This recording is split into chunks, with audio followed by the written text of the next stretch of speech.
Hello students, today we are going to discuss about the classification of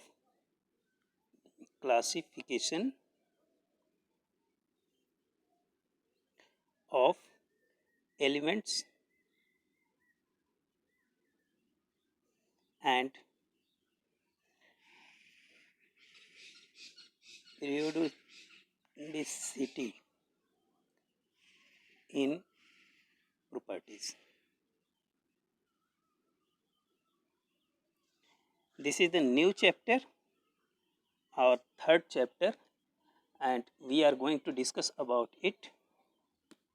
Then first of all we have to know that this is chapter 3, okay, and page number 1.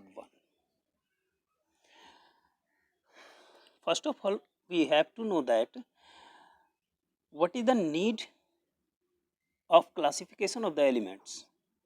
So before the 18th century, only a few elements were known.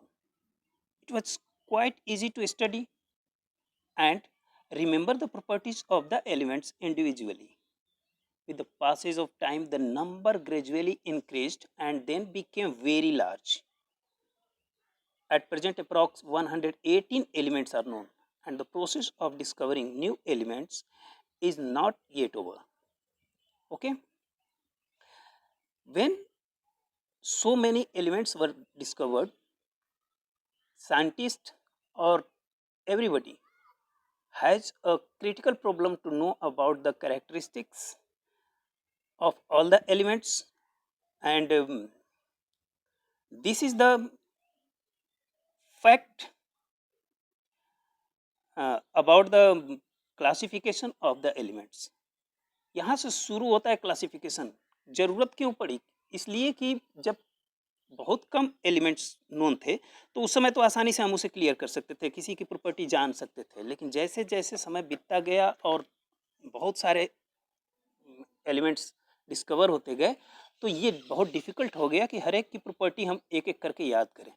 तो उनको similar एक दूसरे की property को compare करना पड़ा, और वो कंपैरिजन कब होना शुरू हुआ? तो जब उसे क्लासिफाई किया गया. जैसे अगर आप मान लो कि कभी बहुत सारे बुक्स आपके पास हैं, आप क्या करते हो? साइंस वाले ग्रुप को एक साइड रखते हो, आर्ट्स वाले को एक साइड रखते हो.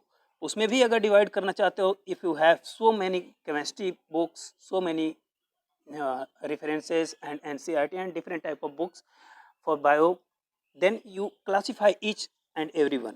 एक तरफ आप रखते हो बायो सेक्टर, फिर फिजिक्स, फिर केमिस्ट्री, और इस तरह से आप रखते जाते हो. तो ऐसा क्यों करते हो? क्योंकि ऐसे क्लासिफाई करने से हमें इजीली समझ में आ जाता है कि कौन सी बुक कहाँ पर है और उसकी ज़रूरत हमें क्यों पड़ेगी. ठीक है, तो इसी तरह एलिमेंट्स को क्लासिफाई किया गया. तो सबसे पहले जो आए हम हमारे पास, तो फर्स्ट लेकर आए लेवोइजियर. इन्होंने क्या किया कि लेवोइजियर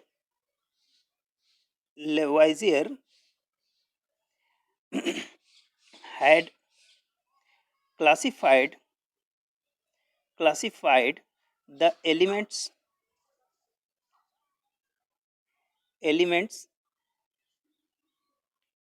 on the basis of metal and non metal. इन्होंने क्या किया कि मेटल और नॉन मेटल में डिवाइड कर दिया. जो मेटल वाले थे उनको एक साइड रख दिया, नॉन मेटल वाले को एक साइड रख दिया. लेकिन ये मोस्ट इम्पॉर्टेंट आपको जानना ये है कि after the discovery of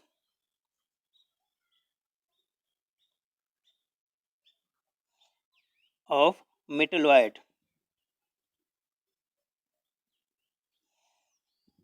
he had failed. ठीक है, ये क्या हो गया? फेल हो गया. भाई मेटलॉइड को कहाँ रखेंगे? मेटल और नॉन मेटल की प्रॉपर्टी तो ठीक है, जिसकी मेटल की प्रॉपर्टी है उसे एक साइड में रख दिए, नॉन मेटल को एक साइड में रख दिए. लेकिन ये फेल कब हो गए? जब डिस्कवरी हो गया मेटलॉइड की. इनकी कहानी खत्म हो जाती है. इसके बाद आते हैं डोवर्नियर.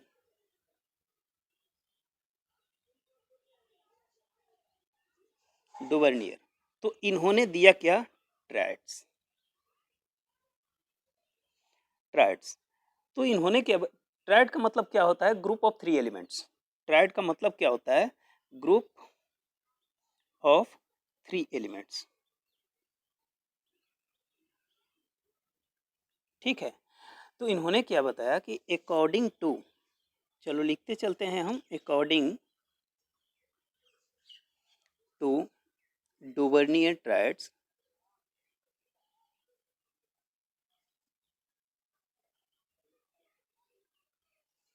according to Duvernay triads,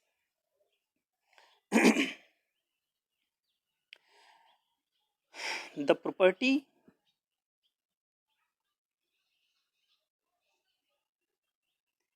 in a group of 3 elements, 3 elements, the atomic number,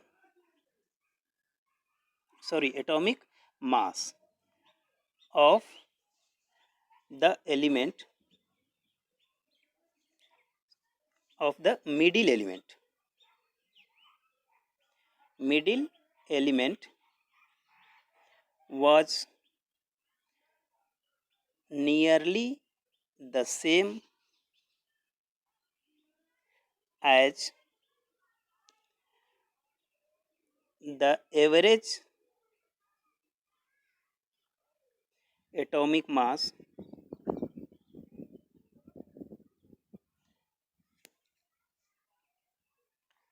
of the first and third elements। इन्होंने क्या बताया कि एवरेज एटॉमिक मास अगर फर्स्ट और थर्ड एलिमेंट का निकालते हैं तो वो किसके अप्रॉक्स इक्वल होगा, जो मिडिल होगा। जैसे अगर मान लो लिथियम, सोडियम और पोटेशियम, तो लिथियम का एटॉमिक मास कितना, 7, सोडियम का एटॉमिक मास कितना, 23 एंड पोटेशियम का कितना, 39। ये जो लिथियम है फर्स्ट और सोडियम है थर्ड, तो इसमें इन्होंने क्या किया कि सोडियम का जो एटॉमिक मास होगा वो इनके एवरेज मास के बराबर होगा, 39 + 7/2। अगर आप निकालोगे तो ये आएगा अप्रॉक्स 37। ये कितना हो जाएगा,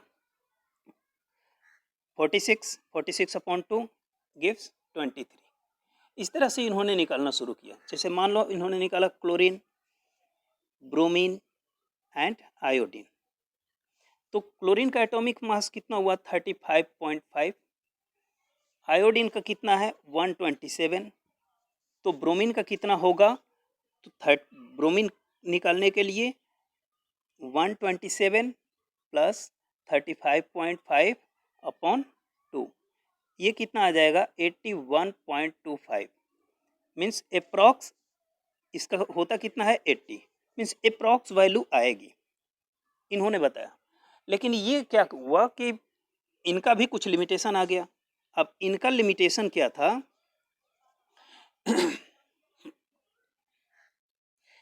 कि व्हेन एलिमेंट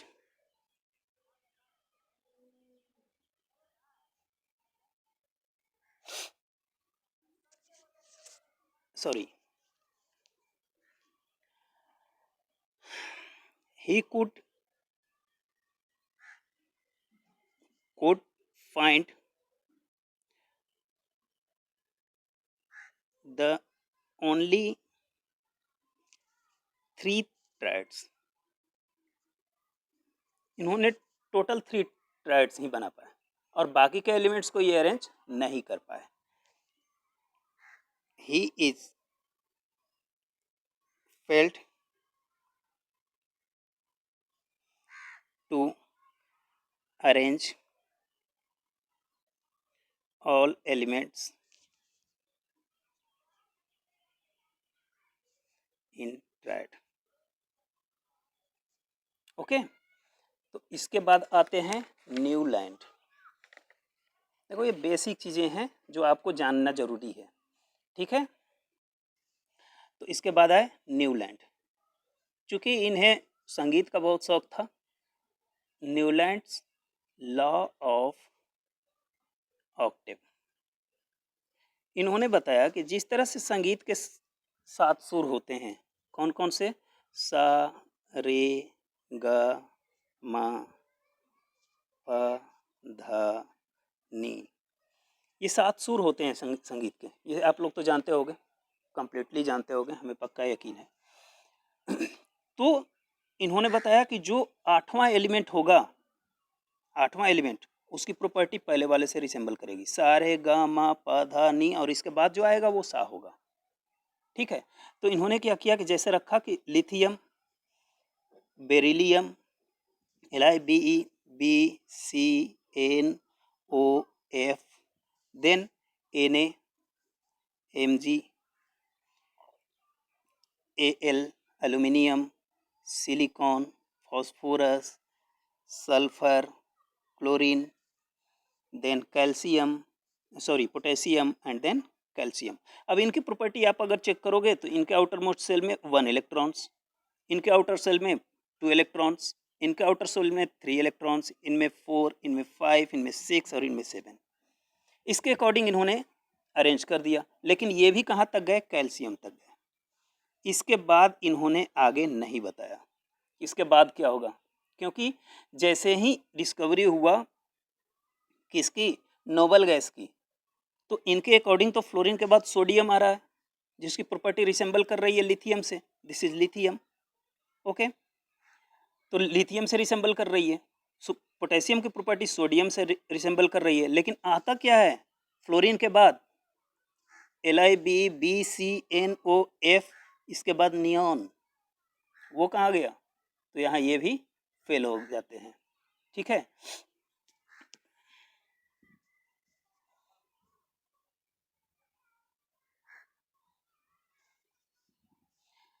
तो इनका लिमिटेशन क्या हो गया, limitation first, this classification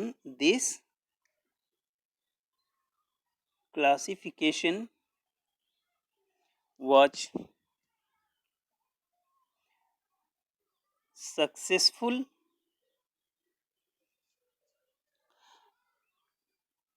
only up to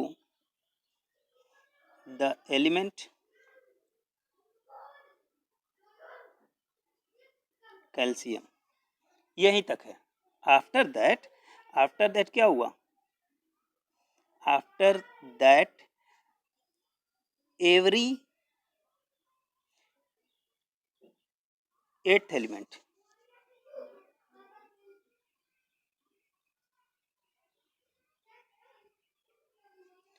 did not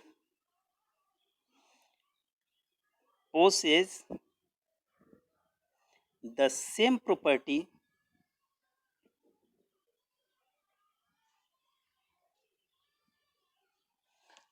properties as by the element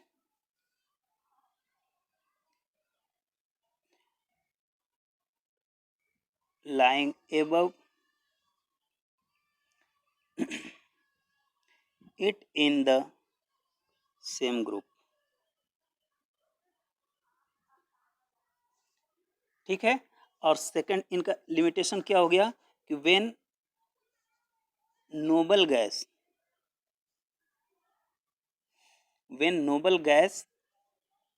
was, sorry, not gases were discovered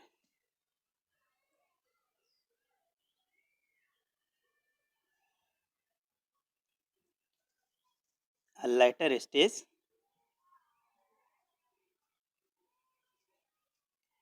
their inclusion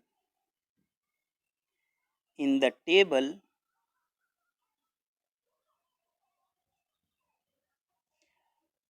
disturbed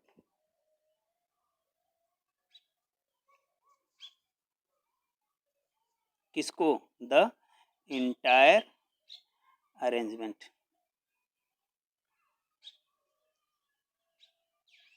और यहाँ ये भी फेल हो गया। ठीक है। अब इसके बाद आते हैं कौन, लोदरमेयर।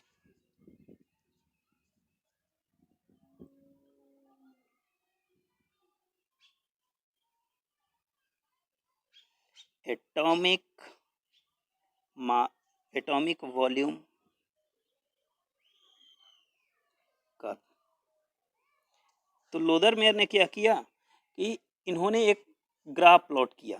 ये लगभग 1870s की बात होगी, 69-70s इस तरह की। तो इन्होंने ही plotted a graph between atomic volume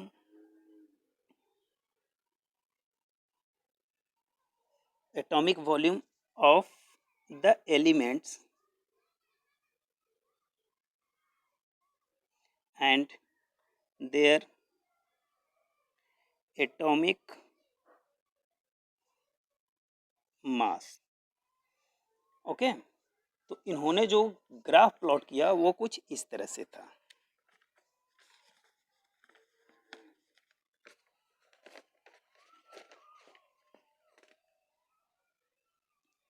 देखो, इन्होंने एक ग्राफ प्लॉट किया जिसमें इन्होंने रखा, एक जगह पर रखा एटॉमिक वॉल्यूम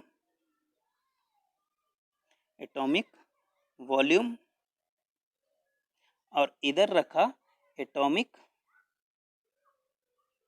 मास। तो इनका कुछ ग्राफ इस तरह से था।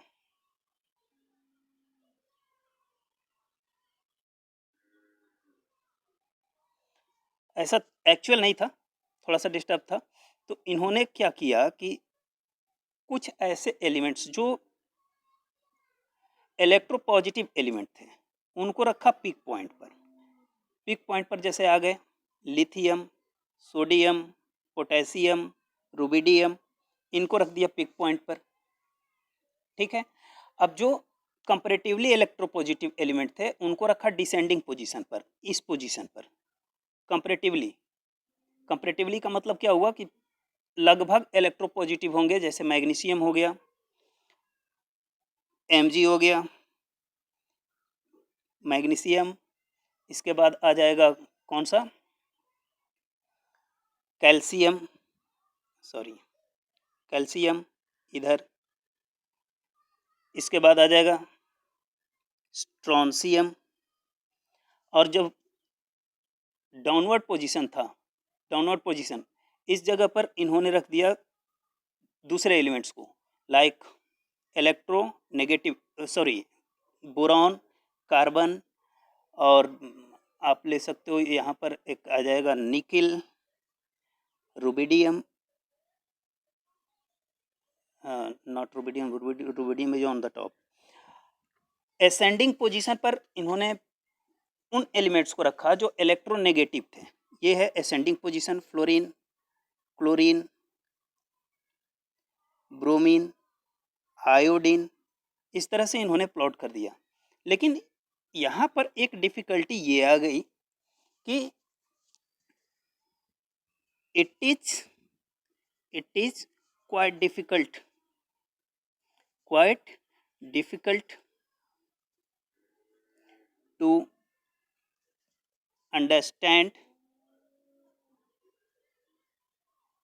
the position, the actual position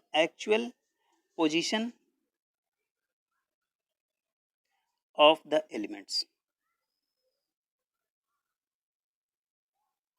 and to know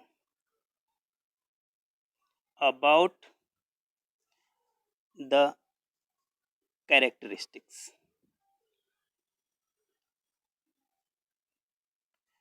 अब इसमें ये तो कुछ एलिमेंट्स की बात होगी। अगर सारे एलिमेंट्स को प्लॉट किया जाए तो ascending order, descending order, peak point, below point, अब इतना हम अगर करने जाएं तो बहुत डिफिकल्ट हो गया कि 118 element, how is it possible to plot all these elements on this graph. तो यहाँ पर ये जो डिफ़िकल्टीज आ गई, यहाँ ये इनका भी क्या हो जाता है, फेल। इसके बाद आते हैं मेंडेलीव।